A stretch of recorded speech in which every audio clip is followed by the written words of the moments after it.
Hi all, and welcome to something new here at NBC 10 called the Rhody Hoops Rundown. Myself, along with Bill Koch of the Providence Journal, we'll be here weekly. We'll try to be here weekly, other things get in the way of that. But we'll be breaking down all things college basketball here in the Ocean State, recapping, of course, what we saw across the week and what we can expect. So, Bill, how are we?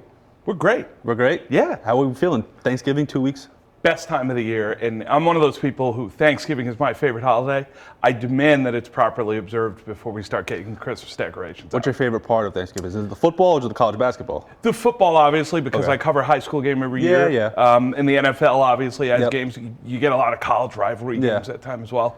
But it is a great week, feast week, for college basketball as well. It is, and speaking of feasting, there was a busy week of basketball. Let's start things off.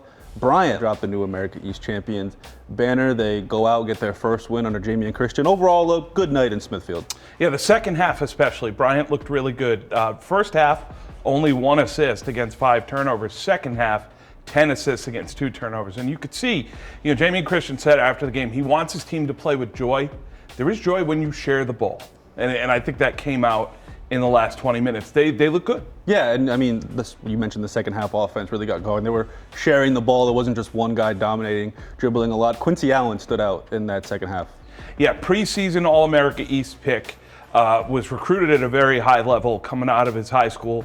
Another guy, Ty Tabalis, in the second half. I know you'd like this. Started off 1 for 10, makes a 3, starts talking trash to the guy who's guarding him.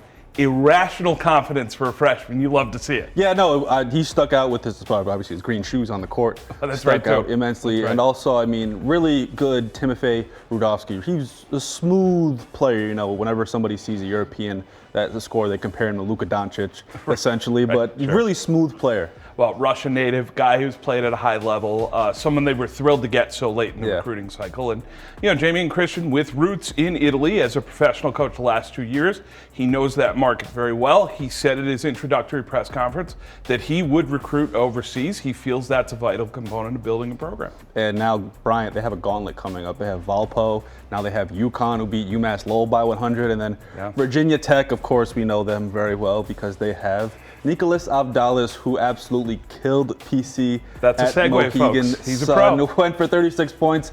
Now, I will not forgive the RIL for having the high school championships last weekend. We both missed a generational performance from the young man from Greece. He was a talk all over social media. I was scrolling TikTok last night, and I saw somebody who I follow react to what he did against PC. Yes. And, it's impressive, smooth game. But with all that being said, as much as we're glazing the kid, PC had a chance to win that game. They did. If you go to Ken Palm, which I use the analytics a little bit for some help, PC had an 85% chance to win up to with the ball with 50 seconds left. If they score and they get a stop, they close it out. Stefan Vox had a 3 at the buzzer in regulation that rimmed out. And then in the overtime, they gave up 21 points, which is just too many.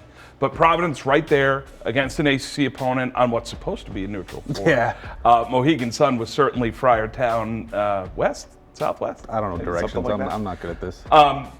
They have opportunities coming up. They'll need to take advantage of those now that they've lost to the Hokies. Yeah, and you mentioned Ken Palm. They beat Penn by a wide margin, but they dropped. Yes. What do you take from that Penn game? Well, Ken Palm normally will emphasize your efficiency. So it's points you score per offensive possession, points you allow per defensive possession. Their offense has been terrific so far. Their defense, not as much, needs to catch up a little bit.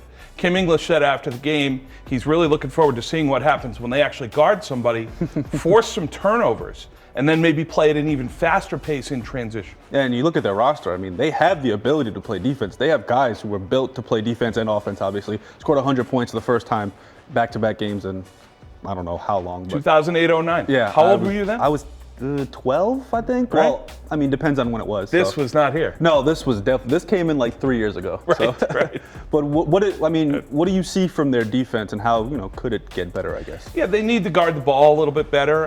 Be a little more diligent on the perimeter. They've got good athletes out there. Jason Edwards is very quick. Corey Floyd's a very mature guy, 5th-year player. Just needs to be a little bit more compact, maybe a little more connected out there. Keep your man in front of you. Don't allow him into the paint so easily. Don't rely on the fact that Asun Arunse is back there and he can just erase shots at the rim. I know you got a couple highlights of him with a couple blocks the other night. He's impressive. And I mean, Stefan Vox, confidence that kid has. I mean, It doesn't matter if he misses, we mentioned Tabalas who went 1 for 10.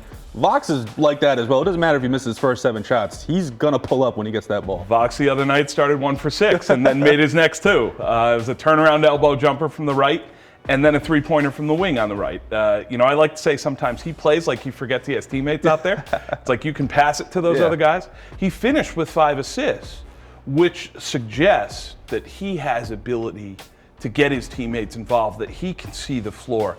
I think it's just a matter of getting him in the habit of looking for those guys a little bit more often. And he could have had more. I know Oswin missed a couple passes that, I don't think he was expecting it. I think he caught it by surprise. But he has that eye. Right. He has the court vision as much as he does shoot. But now, no shade to Penn. They have a much harder opponent coming up in Colorado. What are your thoughts on that matchup? Well, true road game, obviously. Kim English was an assistant coach there under Tad Boyle, who's still there. Nate Tomlinson is on that staff this year. He spent his first 2 years in Providence under Kim English. So that's a team that's going to know them well.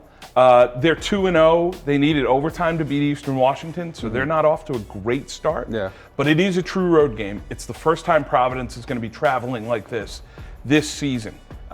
Different set of circumstances for the players. You're always interested to see how they react. I'm interested to see how, as fast as PC plays, how much points they get, how they react to the altitude of Colorado. I want to see how, how the offense, how they push the pace impacts, their defense that Kim wants to see improve. What do you It's a great point. It's a reason why they traveled a little early for this game. Okay. You want some of your injured players back, whether it's Daquan Davis, who had a sore knee, didn't play the other night. Duncan Powell had a sore wrist, didn't play the other night. Maybe even Rich Barron, who is now out of concussion protocol. But this is where your rotation could come in handy. If you are going to play 10 guys, like they have through their first 3 games, that could be preventative in terms of guys getting tired maybe in the second half. Should be a fun one on Friday. Friday night, Yeah, we're filming this Thursday, so my days are a little confused. No idea. And then, of course, we have the weekend coming up. Patriots play tonight, but enough about the Patriots. We're here talking about college basketball. Let's talk about URI. For the Rams, they lost the David Green Classic last Friday. Yes. The Rams, they did get a wire win over Stonehill. Tyler Cochran, 9 steals. That's a program record. I had to double check when I saw that. I missed that when I did the highlights. I did not see that, but wow, 9 steals. That's impressive against anybody. Just a reminder that this guy was the MAC Defensive Player of the Year before he transferred to Minnesota last year. He missed the season with the Golden Gophers due to injury, but it gives you an idea what sort of hands this guy has on the defensive end. And if you look at the people he surpassed in that single game record, you're talking Tyson Wheeler, Fats Russell, Tommy Garrick, the pride of West Warwick, Keith Cothran, who was a terrific defender in the late 2000s. That's really good company if you're a perimeter player in Kingston. What do you want to see from this URI team? Archie Miller's obviously 4th year. Not much excitement around this team. What do you want? What's a successful season for this Rams team? Well, to continue to improve in terms of their win total and their conference win total. You look at last year, no one was happy, obviously. They lost in the first round of the A-10 tournament against Fordham. They won 6 more games than the year before. They won 1 more game in the Atlantic 10 than the year before.